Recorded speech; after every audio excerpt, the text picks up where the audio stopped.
Hey guys, just want to give you guys a little bit insight into how you can fix your issues if you guys have a crank and no start problem with your car. So basically, this happened to me a couple of days ago. I went shopping at a Kohl's and spent maybe like an hour there. Came back to my car and was all set to go back home, and bam, it cranked.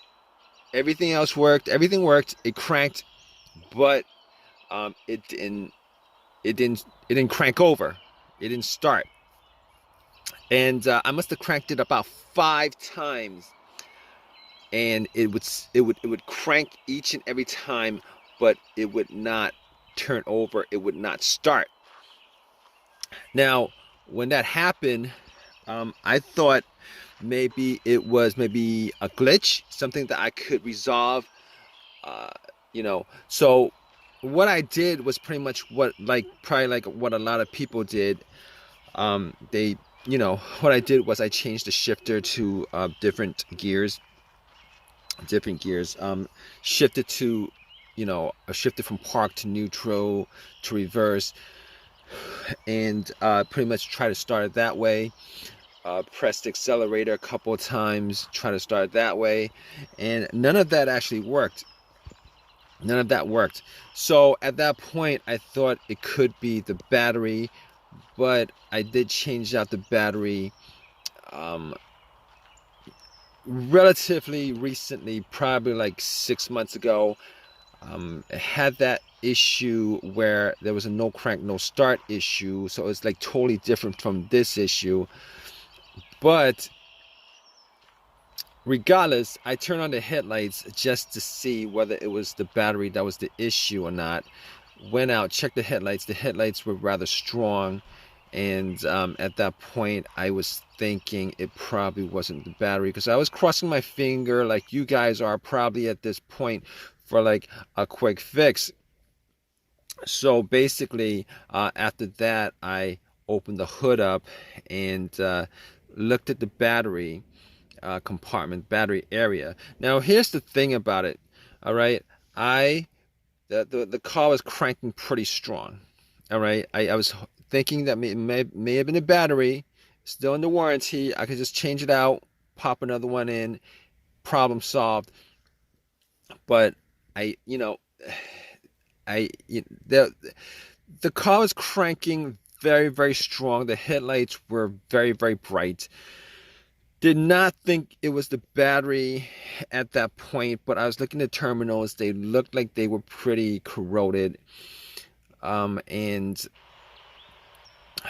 basically, I did not clean the terminals when I swapped out the battery 6 months ago.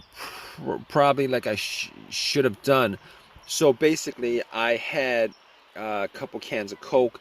I poured 2 cans of Coke on the terminal cables, the connectors. All right, wiggled them a bit. Now the connectors were were tight, but they're not so tight that I couldn't move it. And I pretty much wiggled them out. Took some paper towel, cleaned them up, popped them back in. It wasn't 100% clean, but it was clean enough that if that was the issue, I would have been able to, without a problem, the connection would have been able to crank it over if that was the issue. But I didn't, I was pretty sure that that wasn't the cause of it. But regardless, I did all that anyway. Went back to my car, tried to crank it, and it still cranked strong, did not turn over. Had the same scenario, did not turn over. Sucks. It sucked at that point. I was like, okay, so I went back out, and I had a battery booster. Now you're thinking, like, all that, why is he thinking it's still the battery? It's possible, on a rare chance, that the battery could be the cause of this for whatever reason. All right, that's like the first thing I went to. Had the booster out, popped the booster in. It had about 75% charge. Obviously, if that didn't work, I knew that I could just eliminate the battery 100%. But at that point, I was the battery could have been eliminated like 99%. I would have eliminated the battery, but was hoping for an easy fix like you guys are in this situation. Popped the cables on and cranked it. Cranked up as strong as it did before. So, but it didn't turn over. So at that point, I knew 100% that it was not the battery. All right. On top of that, I actually checked the negative cable. I checked the negative cable, and if you guys know what the negative cable is, the negative cable is the ground cable, uh, and normally it connects to the frame of the car. I checked that to make sure that it wasn't broken, that it wasn't frayed, that there wasn't an issue of corrosion and anything like that, because a weak ground can cause your car not to crank over.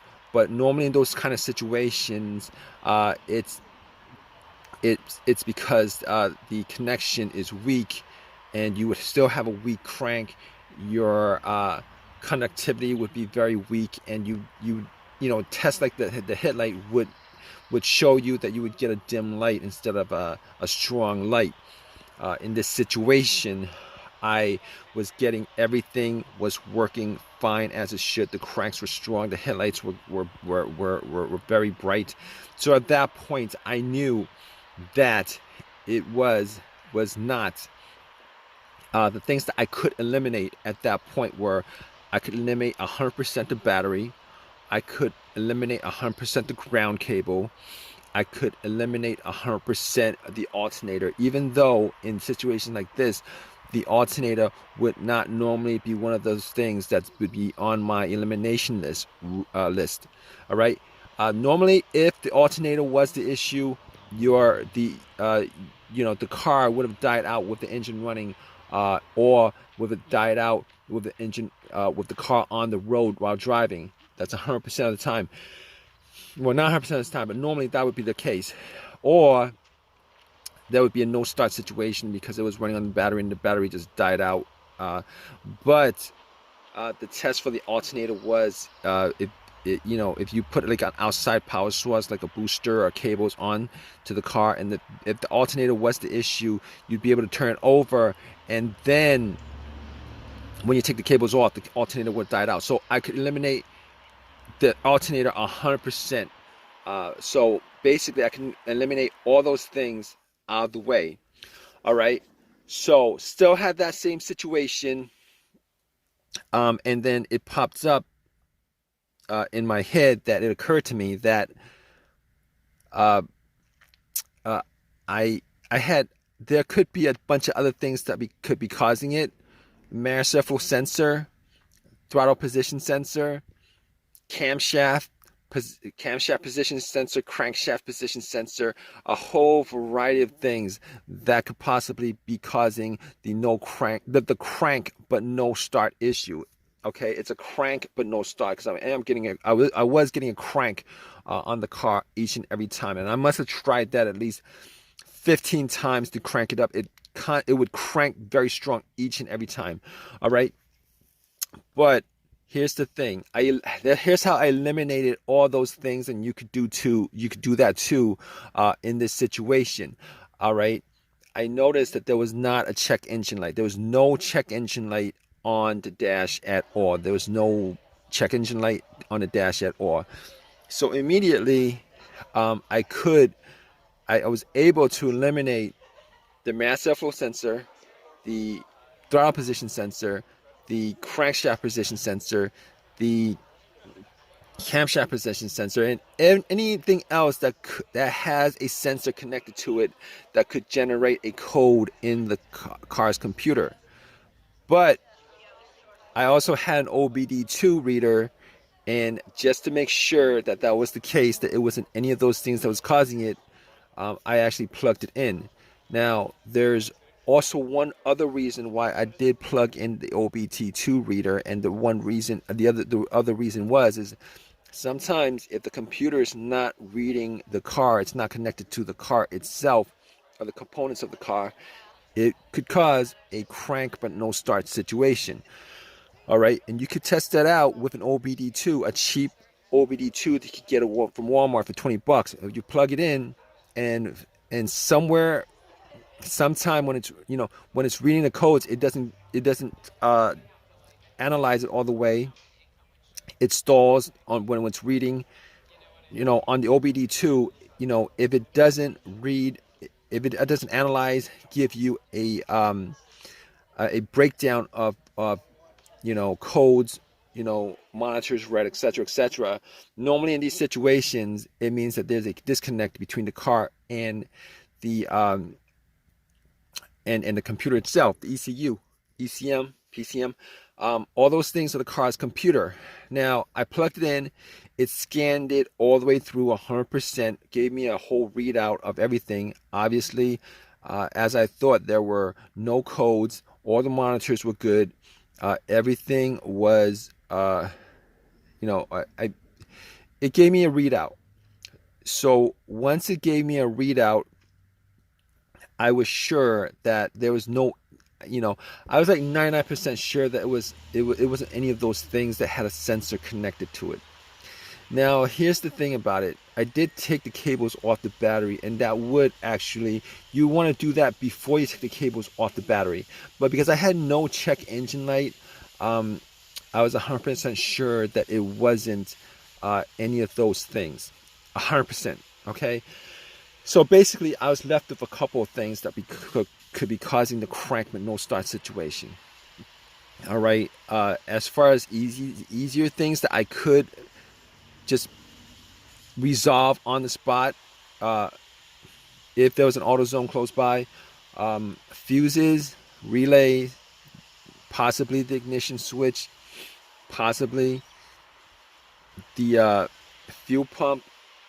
So I had all those things to consider, 4 of those things considered. So I pretty much limited troubleshooting this whole entire thing to four things. Okay.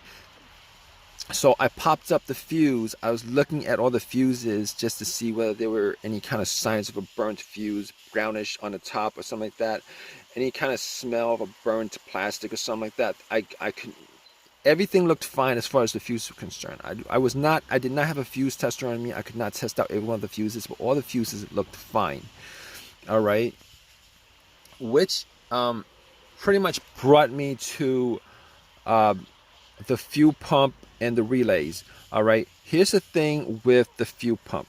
Now, before I even did the test, I was sitting in my car thinking that it may have been the fuel pump or the fuel pump not operating. So I did this test, and you guys could do it too, but normally it takes 2 people, all right, one to listen to the car where the gas cap is. You would take the gas cap off, and you would try to listen to a priming sound. All right, one person would be in the car turning the car to the on position. The on position is the position before it cranks. Normally you don't want to crank it, because what happens is if you crank it, that noise, the cranking noise, is going to drown out the noise from the whizzing of the priming of the fuel pump. All right, and the priming of the fuel pump is pretty much the motor in the fuel pump working. All right, now there was nobody else with me, so I was sitting in my car, turned everything off, rolled up all the windows, and I put the car into the on position. And I did it a couple of times. Turn it off, push it to the on position, turn it to the on position, turn it off, turn it to the on position. Was not able to hear, to make out a sound inside the car. All right, whether the pump was priming or not, it was not able to hear a whizzing sound, a motorized sound, either way. So, after that, I looked at the fuses and looked at the relays. Especially for the fuel pump. I thought it could have been the fuel filter, but normally with the fuel filter, you could at least get the car to start, to turn over, and then it would die out because if the fuel filter was blocked or something like that. Okay, so I did not think in that situation it was the fuel filter, because I cranked it at least 15 times. It never actually turned over at least once. So basically, I found the relay to the fuel pump, and I was able to swap out for a similar relay. All right, and once I swapped it out, was able to turn it, got into my car, and then cranked it. And guess what, guys? Boom! It turned on, turned over, car was running, turned off, did again, it was running. So at that point, I knew for 100% that it was the fuel pump. All right, I forget what component of the car I swapped it out with, as far as the malfunctioning fuel pump was concerned. But I was thinking about driving the car to an AutoZone, but there was an AutoZone pretty close by. Went to the AutoZone, got the fuse pump relay. Got another relay for it. Swapped it, put everything back together, and all set. Everything was good, simple fix, and haven't had an issue since. That was a couple of days ago. Turn on, turn off, turn on. Everything works the way it's supposed to. So it was the fuel pump relay that was the problem. All right. So if you guys are in this situation, hopefully your fix was as simple as the fix that I had on the car. And if it's not, hope that it's something a little bit more, not something that's like the fuel pump itself. But in any case, if you guys troubleshoot, go through the steps that I kind of went through as far as troubleshooting this whole entire issue, you guys, 90% of the time, you guys probably will get an answer for the issue with your car. All right. Regardless, please leave a comment in the comment section. If you guys want, please give me a thumbs up. Please subscribe. All right, guys. Take care.